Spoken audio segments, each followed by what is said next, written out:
नमस्कार दोस्तों, वंदे मातरम, जय हिंद। आज की वीडियो में हम आपको महात्मा गांधी और नेताजी सुभाष चंद्र बोस के संबंधों के बारे में बताते हैं। जैसा कि आप जानते हैं, महात्मा गांधी का जन्मदिन 2 अक्टूबर को आता है और उनका जन्म 2 अक्टूबर 1869 ईस्वी को गुजरात के पोरबंदर में हुआ था।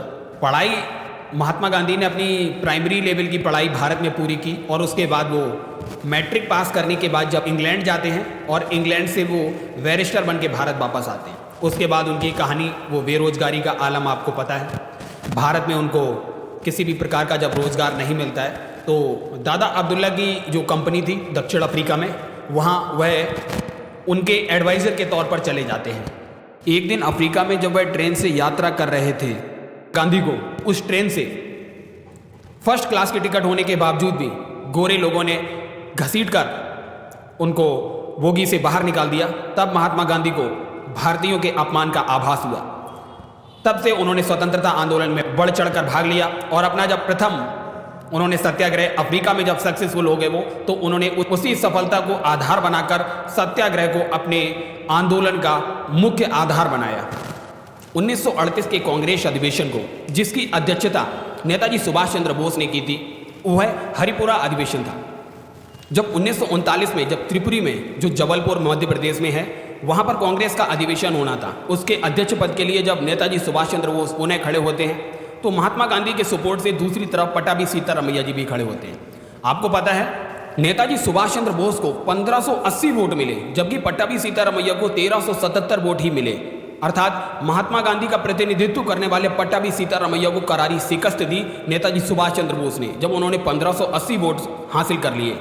जब नेताजी सुभाष चंद्र बोस को 1939 के त्रिपुरी अधिवेशन का अध्यक्ष चुना गया, तो उन्होंने महात्मा गांधी का सम्मान करते हुए कहा कि महात्मा गांधी जी आगे की रूपरेखा क्या रहेगी ये डिसाइड करेंगे। परंतु महात्मा गांधी ने उनको किसी भी तरीके का सुझाव देने से मना कर दिया, साफ इनकार कर दिया। तब नेताजी सुभाष चंद्र बोस को आभास हुआ कि महात्मा गांधी जी मुझसे नाराज हो गए, क्योंकि उनके द्वारा जो खड़ा किया गया कैंडिडेट पट्टाभी सीतारामैया थी, उनकी चुनाव में हार हो गई। तो महात्मा गांधी ने इस हार को अपनी व्यक्तिगत हार के रूप में देखा और उन्होंने कहा, पट्टाभी सीतारामैया की हार मेरी हार है। तब ये बात जब नेताजी सुभाष चंद्र बोस ने सुनी, तो उन्होंने तत्काल अपने कांग्रेस के अध्यक्ष पद से इस्तीफा दे दिया और उन्होंने अपने 1939 में तभी उन्होंने एक फॉरवर्ड ब्लॉक की स्थापना की और उन्होंने अपने तरीके से भारत की स्वतंत्रता दिलाने का निश्चय कर लिया। जब उनको अंग्रेजों के द्वारा उन्हीं के घर में नज़रबंद कर दिया गया, तब अपने बड़े भाई की सहायता से वह भारत से किसी प्रकार से निकलने में सफल हुए। फर्जी पासपोर्ट के माध्यम से उन्होंने भारत से निकले। उन्होंने अंतर्राष्ट्रीय स्तर पर गठबंधन करने का निर्णय लिया। उन्होंने अंग्रेजों पर अंतर्राष्ट्रीय दबाव डालकर स्वतंत्रता हासिल करने का निर्णय लिया।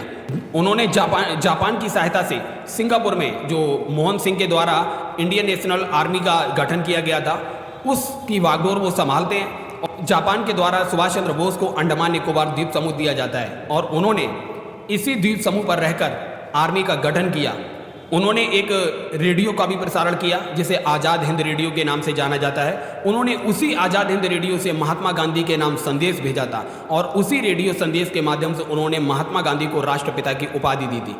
परंतु महात्मा गांधी उस व्यक्तिगत हार को अभी तक संभाले हुए बैठे हुए थे और उन्होंने किसी भी प्रकार से सुभाष चंद्र बोस को क्षमा नहीं किया।